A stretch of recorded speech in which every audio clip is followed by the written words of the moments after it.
Imagine um rio que não apenas dá vida, mas que cria o primeiro sistema econômico centralizado da história. Um rio que transforma deserto em ouro. Um rio que constrói pirâmides. Estamos falando do Nilo e da máquina econômica secreta que ele alimentou por 3.000 anos. Se você gosta de desvendar os mistérios da história financeira, inscreva-se no canal e ative o sininho.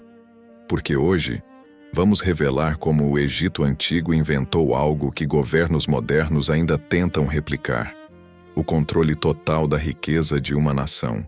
Há 5.000 anos, enquanto a maioria da humanidade ainda vivia em tribos dispersas, algo extraordinário estava acontecendo no nordeste da África.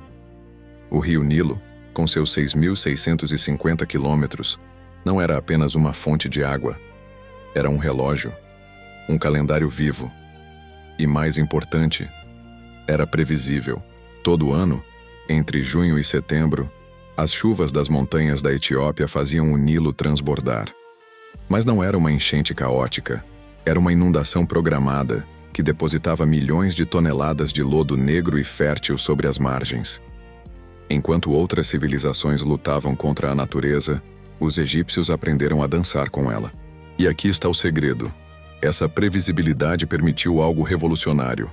Pela primeira vez na história, uma sociedade podia planejar não apenas a próxima colheita, mas as próximas 100 colheitas.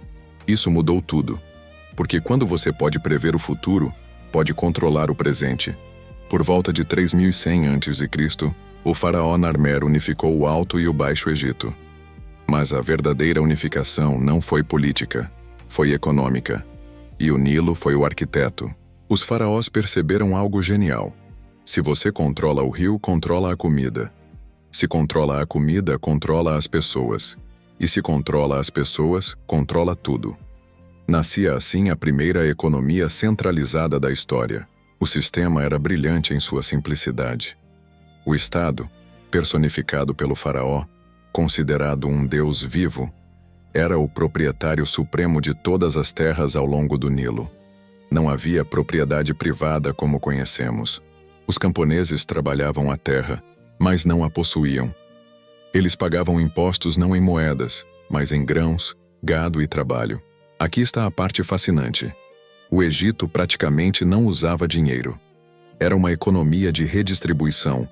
O Estado coletava tudo: trigo, cevada, linho, peixe, armazenava em celeiros gigantescos e depois redistribuía para alimentar escribas, soldados, artesãos e, claro, financiar projetos monumentais. As pirâmides não foram construídas por escravos, como Hollywood nos fez acreditar.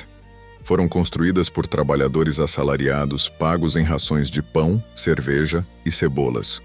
Uma força de trabalho mantida pelo excedente agrícola que o Nilo, como um banco central natural, depositava todo ano. Mas todo sistema tem sua vulnerabilidade. E para o Egito, essa vulnerabilidade era também sua força: o Nilo. Durante o Reino Antigo, por volta de 2200 a.C., algo catastrófico aconteceu. O Nilo falhou. Não uma vez, mas repetidamente. Anos de enchentes fracas levaram à fome em massa. O excedente que alimentava escribas, soldados e sacerdotes simplesmente desapareceu. E aqui está a ironia cruel. O sistema econômico mais sofisticado do mundo antigo entrou em colapso precisamente porque era centralizado demais. Quando a fonte única de riqueza falhou, não havia plano B. Governadores regionais, chamados nomarcas, começaram a acumular poder. O Egito se fragmentou. O caos reinou. Esse período, conhecido como o primeiro período intermediário, é um lembrete sombrio. Economias centralizadas são eficientes até que não são. E quando falham, falham espetacularmente. Mas os egípcios aprenderam. No Reino Médio, por volta de 2050 a.C., os faraós reestruturaram o sistema. Construíram reservatórios e canais de irrigação mais sofisticados. Diversificaram o armazenamento de grãos em múltiplas regiões. Criaram, essencialmente, uma versão antiga de gestão de risco. Ainda assim, o desafio permanecia. Como manter o controle centralizado sem criar um ponto único de falha? A resposta estava na burocracia. O Egito desenvolveu uma classe de escribas, os primeiros contadores e economistas da história.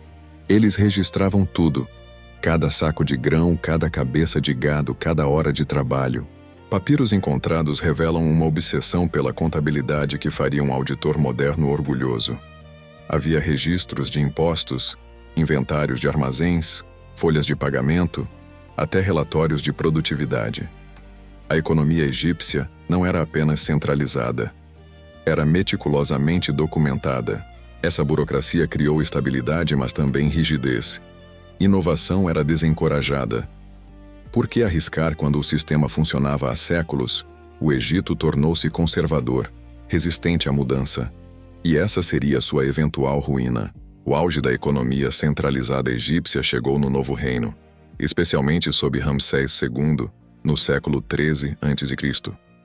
O Egito controlava rotas comerciais da Núbia ao Levante. Ouro da Núbia, cedro do Líbano, prata da Anatólia, tudo fluía para o Nilo. Mas aqui está o paradoxo. Quanto mais rico o Egito ficava, mais vulnerável se tornava. Porque riqueza atrai atenção. E atenção atrai invasores. Os povos do mar, os assírios, os persas, todos vieram. E quando finalmente caíram sobre o Egito, não apenas conquistaram território, conquistaram o sistema. Alexandre, o Grande, em 332 a.C., e depois os romanos, compreenderam o que os faraós sempre souberam. Quem controla o Nilo controla o Egito. E quem controla o Egito controla o celeiro do Mediterrâneo. Roma transformou o Egito em sua província pessoal de grãos.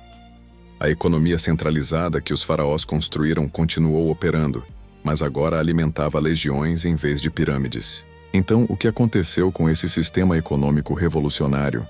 Ele sobreviveu, transformado, mas ainda reconhecível, até a conquista árabe no século VII d.C., mais de 3.000 anos de continuidade econômica, um recorde jamais igualado.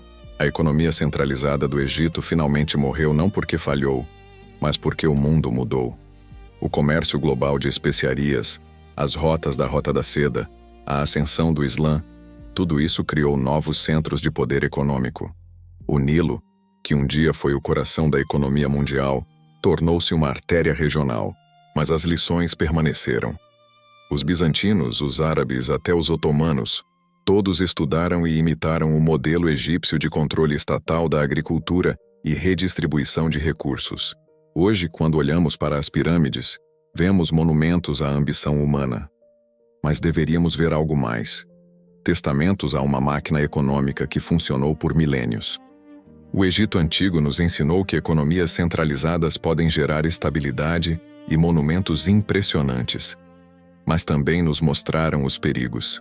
Vulnerabilidade a choques externos, resistência à inovação e dependência de uma única fonte de riqueza. Governos modernos ainda lutam com esse equilíbrio. China com suas empresas estatais, Europa com seus estados de bem-estar social. Todos ecoam, de alguma forma, o modelo que o Nilo tornou possível há 5.000 anos. A diferença? Nós temos múltiplos Nilos, petróleo, tecnologia, finanças. Mas a tentação do controle centralizado permanece. Porque, como os faraós sabiam, controle traz poder. E poder constrói pirâmides, literais ou metafóricas. O Nilo não apenas criou a primeira economia centralizada. Ele criou o modelo que civilizações têm copiado, adaptado e debatido por 5 milênios. Um rio que provou que natureza e economia não são forças opostas, mas parceiras, quando você sabe dançar. E você? O que acha? Economias centralizadas são o futuro ou o passado? Deixe sua opinião nos comentários. E se quiser entender mais sobre como sistemas financeiros antigos moldaram o nosso mundo moderno, confira nosso vídeo sobre o nascimento da moeda na Lídia. Até a próxima jornada pela história do dinheiro.